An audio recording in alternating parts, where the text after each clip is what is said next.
Oke, Assalamualaikum warahmatullahi wabarakatuh.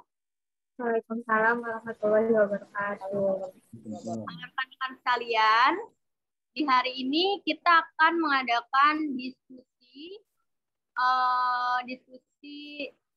mata kuliah aspek hukum dalam ekonomi Islam dengan narasumber Pak Abdillah Sani dan beserta teman-teman saya yang akan mengajukan pertanyaan. Oke, perkenalkan, nama saya Zafira Putri. Saya Kiara Syafira Azahra. Saya Maira Dwi Maurizani. Nah, untuk pertanyaan pertama akan disampaikan oleh Kiara. Kiara, dipersilahkan. Baik, terima kasih Kak Zafira. Assalamualaikum Abah. Waalaikumsalam. Abah, saya mau tanya. Saya sempat membaca bahwa Allah berfirman pada Al-Quran surat Az-Zariyat ayat ke-49. Bunyinya adalah, dan segala sesuatu kami ciptakan berpasang-pasangan agar kamu mengingat kebesaran Allah. Untuk hal ini saya ambil contoh adanya kata positif dan negatif. Di link YouTube yang Abah kirimkan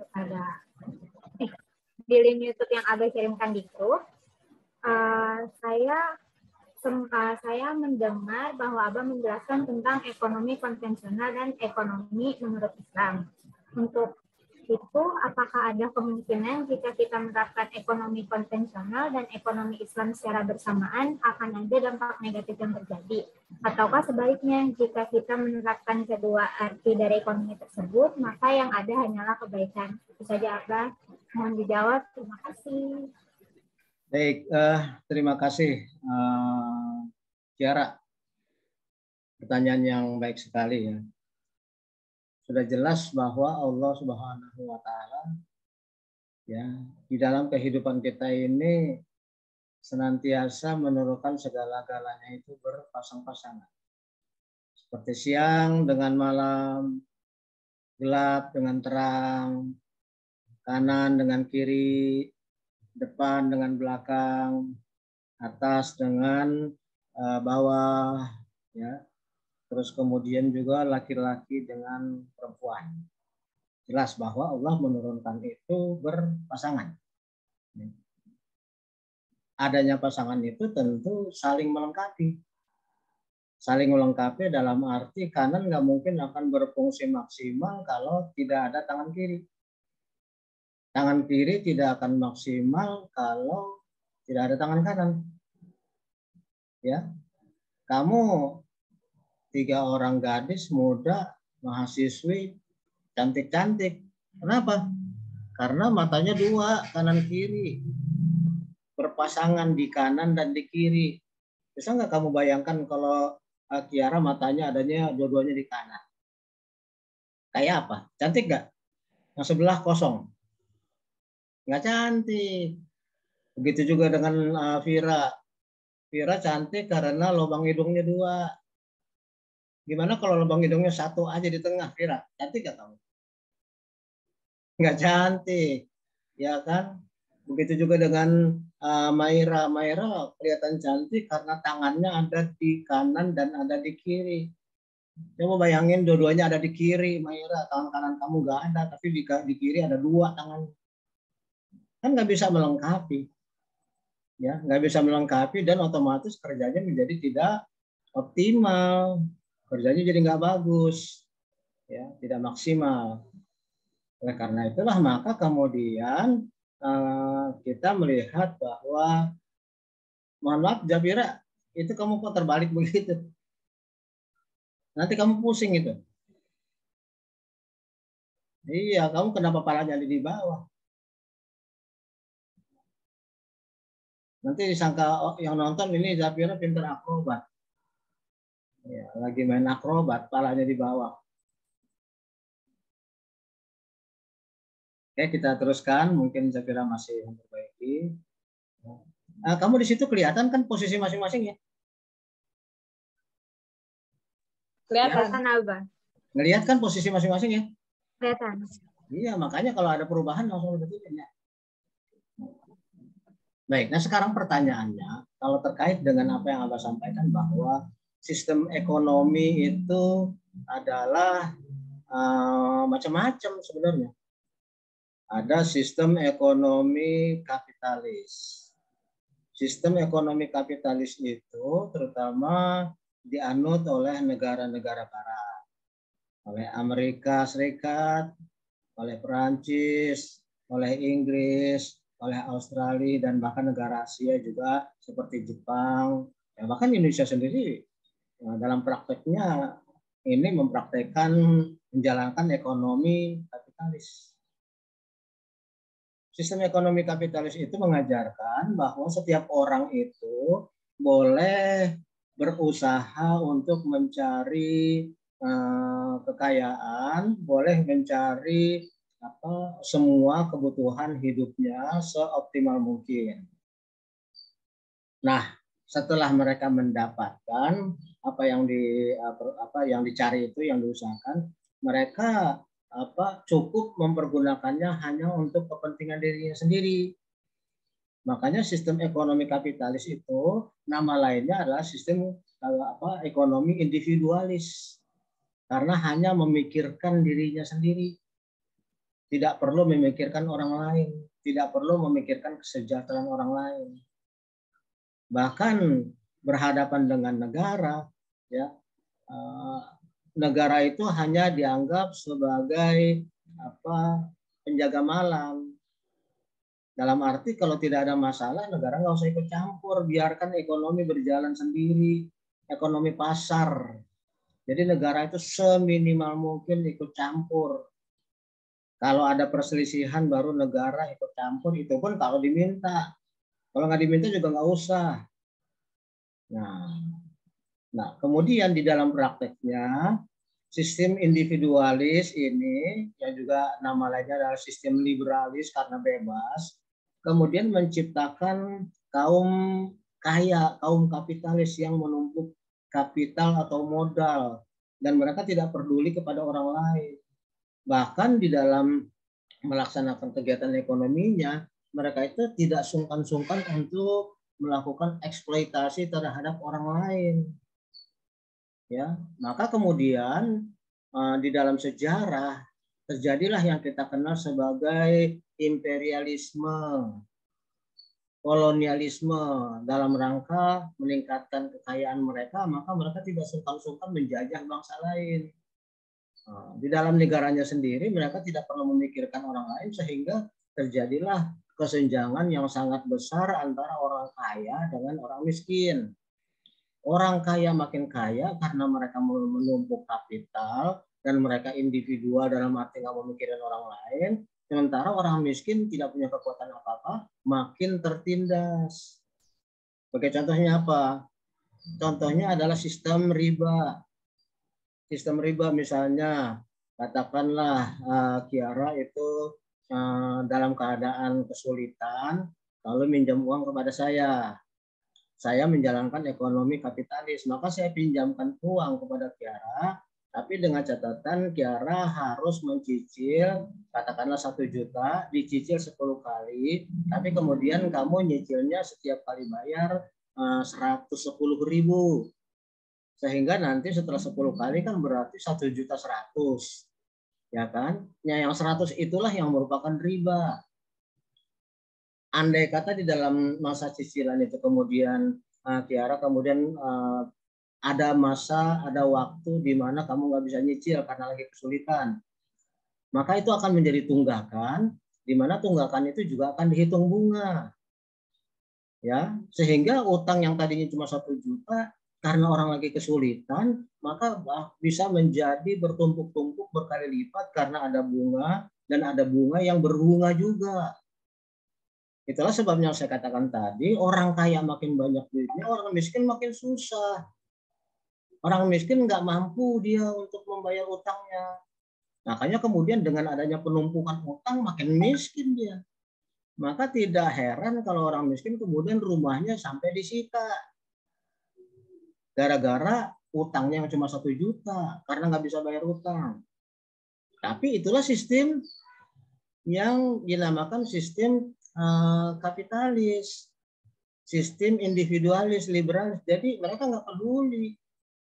Yang penting kamu utang ya bayar, kamu setuju dengan perjanjian pakai bunga ya udah, gitu.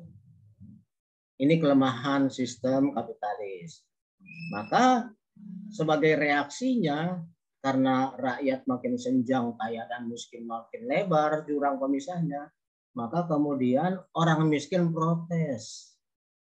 Orang miskin protes karena mereka merasa dieksploitasi, mereka merasa katakanlah dimanfaatkan, dikuras habis-habisan oleh orang kaya, maka kemudian mereka protes dan menciptakan sistem ekonomi baru, yaitu sistem sosialis. Bertentangan dengan sistem kapitalis yang mengutamakan kepentingan untuk individu, maka sistem sosialis ini mengutamakan kepentingan negara. Ya. Jadi di dalam sistem sosialis itu yang namanya individu tidak muncul, yang muncul adalah negara. Dengan demikian maka di dalam aktivitas ekonomi yang diutamakan adalah kepentingan negara dan kepentingan individu dipendem. Itu kemudian sistem sosialis yang antara lain sangat kita kenal sistem ekonomi sosialis komunis. Semua dikuasai oleh negara di dalam negara komunis. Ya, jadi rakyat itu hanya dianggap sebagai alat produksi, semuanya untuk kepentingan negara. Tetapi sama dengan kapitalis yang menjadi kaya adalah orang-orang yang modal, punya modal, orang-orang kaya, orang-orang bangsawan. Maka dalam sistem sosialis yang menjadi kaya tentunya adalah para pemimpin. Para pemimpin yang menjadi kaya. Ya, yang menjadi kaya, sehingga kemudian akhirnya mereka pun melakukan pemberontakan terhadap orang-orang kaya, ya. Ya itulah kemudian kita kenal dengan sebutan revolusi komunis. Nah, di dalam negara komunis cobalah kamu sekali-kali kamu lihat bagaimana sistem ekonomi menurut Korea Utara. Bagaimana sistem ekonomi menurut Cina, menurut Rusia, atau negara-negara lain yang sistemnya adalah sistem komunis. Ya. Nah, sekarang kalau kita bandingkan antara sistem kapitalis maupun sistem ekonomi komunis, itu lahir dari otak manusia. Kalau kapitalis itu diawali dengan ajarannya Adam Smith, sementara kalau komunis itu dicetus oleh Karl Marx dan Friedrich Engels. Artinya dua-duanya adalah jenius ekonomi, tapi mereka manusia. Sementara Islam kita yakini sebagai suatu ajaran termasuk di dalam masalah ekonomi itu yang mengajarkan bukan manusia, tapi Sang Pencipta, yaitu Allah. Ya kan? Sehingga Allah menginginkan keseimbangan antara kepentingan orang kaya dengan kepentingan orang miskin. Orang kaya boleh, tapi orang miskin jangan diperas. Ya, orang kaya bahkan dalam Islam kita dianjurkan ya untuk jadi orang kaya. Kenapa? Kalau kita bukan orang kaya mana mungkin kita bisa pergi haji? Dari mana duitnya? Ya kan, haji umroh itu puluhan juta. Kalau nggak kaya nggak bisa. Juga kita dianjurkan untuk bayar zakat. Dari mana uangnya? Kalau kita bukan orang kaya. Kita juga dianjurkan untuk sedekah. Mana bisa ngasih sedekah kalau kita sendiri susah. Jadi dalam sistem Islam, yang kaya itu diminta untuk mengeluarkan zakat, mengeluarkan sedekah, ya. Dan kemudian ketika ada orang yang berhutang, maka dianjurkan supaya jangan menekan dan diharamkan adanya riba. Hendaknya diberi tenggat waktu supaya mereka itu bayar utangnya kalau lagi nggak bisa. Sementara orang miskin yang minjem itu diminta untuk bertanggung jawab dengan cara mereka jujur membayar hutangnya sesuai dengan janjinya, jangan ngemplang. Waktu minjem merayu-rayu, giliran bayar kabur, marah-marah. Giliran bayar galakan dia. Ini berarti yang miskin nggak tahu diri. Udah kagak dikasih bunga, udah dikasih tenggat waktu, malah kemudian berbalik jahat. Sehingga kemudian yang tadinya mereka bersahabat gara-gara utang akhirnya jadi pecah. Ya kan? Yang punya uang akhirnya jadi malu untuk nagih karena digalakin sama yang ngutang. Yang ngutang bukan bayar, malah maki-maki yang punya utang, yang mempunyai harta. Jadi dengan demikian kita lihat, sesuai dengan pertanyaan kamu, apakah mungkin kita melaksanakan suatu sistem ekonomi yang langsung dipasangkan? Kalau kita meyakini Islam sebagai ajaran yang paripurna, ajaran yang sempurna, lalu kita menyandingkannya dengan sistem kapitalis, itu kan sama aja kita mensejajarkan Allah dengan Adam Smith. Betul nggak? Samping itu kita juga berarti kita tidak meyakini secara penuh bahwa Islam itu adalah Islam ajaran ekonomi yang terbaik. Kok harus dilengkapi lagi dengan ajaran kapitalis? Berarti kita ragu dong ajaran Islam sebagai ajaran yang terbaik. Ya, tentunya kalau kita menggunakan ajaran Islam kemudian juga menyandingkannya dengan ajaran yang lain seperti kapitalis atau komunis, ya berarti Allahnya diturunin derajat disamain dengan manusia. Saya kira ya. Jadi jawabannya adalah tidak mungkin untuk disanding-sandingkan. Sebagai umat Islam kita memang harus menjalankan ekonomi yang berdasarkan syariat Islam.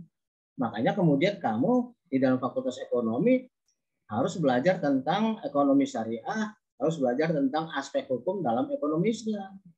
Artinya bagaimana Islam mengatur masalah ekonomi supaya timbul ketertiban antara orang-orang yang melakukan transaksi ekonomi. Tadi yang Abah contohin, ya orang kaya kalau ngelihat orang miskin jangan dijadikan ladang bisnis dong. Kan kalau orang kapitalis karena dia pakai sistem riba, berarti orang miskin itu jadiin objek. Wah ini orang miskin nih, nggak punya duit nih, gue kasih pinjem nih.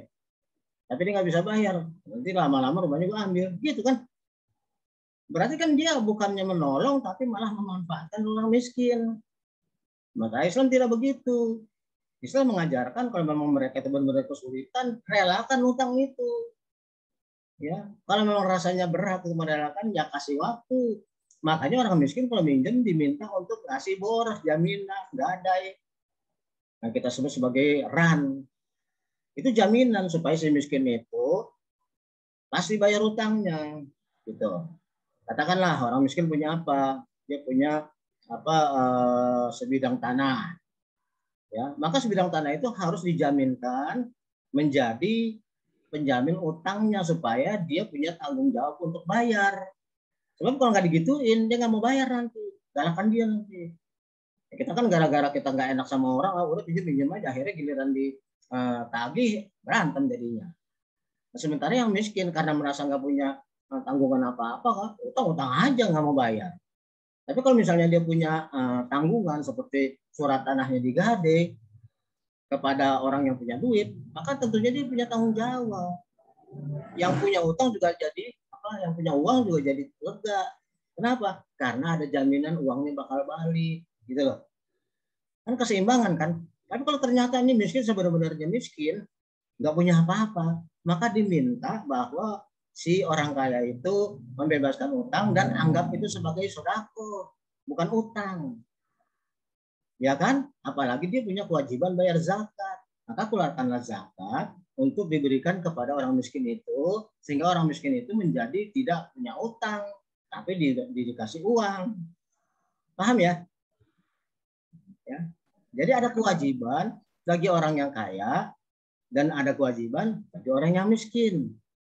Tentunya bagi orang kaya karena memang mereka lebih kuat, mereka akan diberikan ganjaran yang lebih besar, yaitu ketika dia merelakan uangnya diutangin, kemudian si miskin tidak sanggup bayar, bahkan dia merelakan untuk dianggap sebagai sedekah saja, tidak perlu ditagih lagi, dia anggap itu semuanya adalah karena Allah, ya tentu dia akan mendapatkan pahala yang besar. Dalam ekonomi kapitalis maupun sosialis nggak ada ajaran kayak gitu.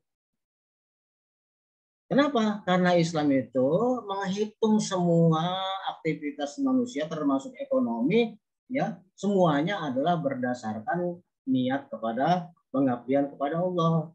Inna sholati wa nusuki wa mahyaya wa mamati lillahi rabbil alamin. Artinya aku rela semuanya, sholatku, amal ibadahku, hidupku, matiku, semuanya karena Allah. Berarti kalau dia merelakan utangnya kepada si orang miskin dan menjadikannya sebagai sedekah, tidak ditagih lagi, tapi kemudian dia ikhlas menolong, ya berarti kan dia menjalankan apa yang sudah dia ikrarkan tadi, semuanya karena Allah. Nah, itulah kemudian akan mendapat ganjaran dari Allah baik di dunia maupun di akhirat. Ya, jelas ya, Tiara. Jadi tidak mungkin kita menggabung-gabungkan.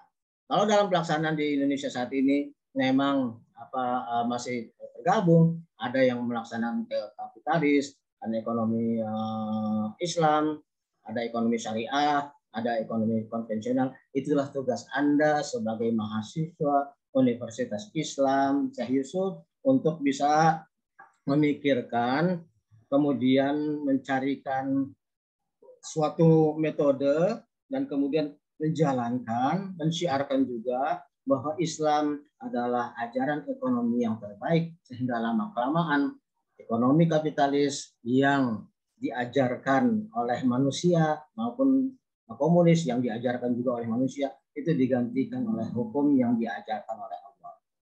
Tapi yang namanya diajarkan itu bukan berarti kita kemudian memaksakan kehendak kita kepada orang lain. Semuanya harus dijalankan berdasarkan hukum Islam. Ya tidak kayak gitu.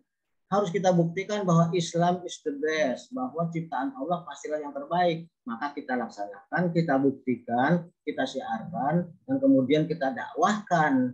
Watawasau bil haq, watawasau bis sabr. Mendakwahkannya secara sabar tentang kebenaran dari ajaran Islam. Yang kita banyak sekarang ini adalah kita kemudian merasa benar sendiri, lalu kemudian kita memaksakan orang lain, itu yang kagak boleh. Jelas ya, Tiara ya? Terjawab nggak pertanyaannya? Silakan kalau memang kamu merasa masih harus disangka lagi, nggak ada masalah. Sampai kamu benar-benar merasa oke. Gitu. Gimana? Cukup? Oke, baik. Pertanyaan yang berikutnya, siapa nih? Saya, Abah. Oke, Maira, silakan. Baik, pertanyaan saya itu bagaimana sih penerapan aspek hukum ekonomi Islam dalam kehidupan sehari-hari?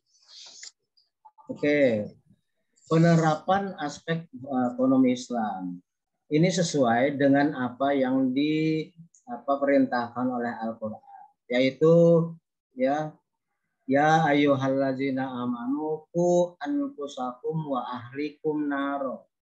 Artinya wahai orang-orang yang ngaku beriman, orang-orang yang beriman, ya, jagalah dirimu dan keluargamu dari api neraka. Artinya kita harus menerapkan hukum syariah Islam itu terutama di dalam masalah ekonomi ya dari diri kita sendiri dulu. Jangan kita memaksakan orang lain, oh ini Islam yang terberat, tidak. Jalanin dulu, misalnya dalam ekonomi. Tadi yang Abah sebutin, kalau kamu diutangin orang, berarti kamu harus siap uang itu hilang. Harus kamu niatkan sebagai ibadah dalam arti sodako. Syukur-syukur dia bisa bayar. Tapi kalau tidak bisa bayar, kita itu sudah mengikhlaskan. Kita mengikhlaskan karena itu adalah kewajiban kita menolong orang yang lagi susah. Dan pastinya kita juga harus hati-hati. Dalam arti tidak sembarangan ngasih utang. Karena Allah juga melarang, tangan kamu tuh jangan ketutup, tapi juga jangan terlalu terbuka. Begitu kata Allah. Jadi jangan kita itu kemudian asal ngasih aja, tidak boleh. Kenapa? Itu juga tidak mendidik. Ya kan? Tidak mendidik. Kenapa? Orang jadi kebiasaan utang kalau begitu. Ya, akan lebih baik kalau kamu mempekerjakan orang itu, kemudian kamu kasih upah. Nah, jadi mereka itu ada seimbang, ada yang dikerjakan dan ada upahnya sebagai pembayaran, gitu. Ya, terus kemudian kalau ternyata memang mereka dalam keadaan kesulitan, ya sudah ikhlaskan, kamu mengharapkan Allah yang bayar nanti. Ya. Nah, itu penerapan syariat Islam untuk diri sendiri. Lalu kalau misalnya kita sudah bisa menjalankan itu, ya usahakanlah untuk orang-orang terdekat kamu. Misalnya nanti kalau kamu berkeluarga, ya suami kamu punya paham yang sama, menjalankan hal yang sama. Begitu juga dengan nanti kalau udah punya anak, anak juga begitu, diajarin hal yang sama, menjalankan yang sama. Itulah yang Abah sebut tadi, yang kata Allah, jaga dirimu dan keluargamu dari api neraka. Supaya jangan sampai masuk ajaran-ajaran yang lain, apalagi ajaran manusia yang mengajarkan untuk memanfaatkan orang miskin untuk mencari kekayaan. Orang miskin kok makin disedot, ya kan makin miskin dia. Tapi kita tolong. Tetapi tolongnya juga nggak boleh tolong dalam arti memanjakan. Supaya tolongnya adalah tolong yang akan membangkitkan semangat dia untuk better, lebih baik, tidak tergantung orang. Ya, paham, Maira? Itu contoh kecilnya aja, sederhananya aja. Tentu banyak lagi. Kita menjalankan utang piutang, kemudian kita juga nanti nih dalam kuliah berikutnya akan ada mudharabah, ada wadiyah, ada ran, ada syirkah. Nah itu yang akan kita pelajari. Tapi intinya Islam menginginkan kita untuk wa ta'awanu 'alal birri wat taqwa wa la ta'awanu 'alal ismi wal udwan. Artinya tolong menolonglah kamu di dalam kebaikan dan takwa, dan jangan tolong menolong di dalam kejahatan dan kemungkaran. Nah, jadi dalam setiap aspek termasuk dalam ekonomi, kita inginkan adalah tolong menolong, bukan memperalat orang miskin, bukan cari untung dari kemiskinan orang. Bukan orang miskin makin diinjak, kita makin kaya, kemudian orang miskin makin langsat. Nggak boleh kayak gitu. Nah, itu intinya jawabannya. Oke, yang terakhir. Gimana Zafira? Baik, terima kasih Abah. Pertanyaan saya berkaitan dengan pertanyaan yang kedua. Ya. Mengapa sistem ekonomi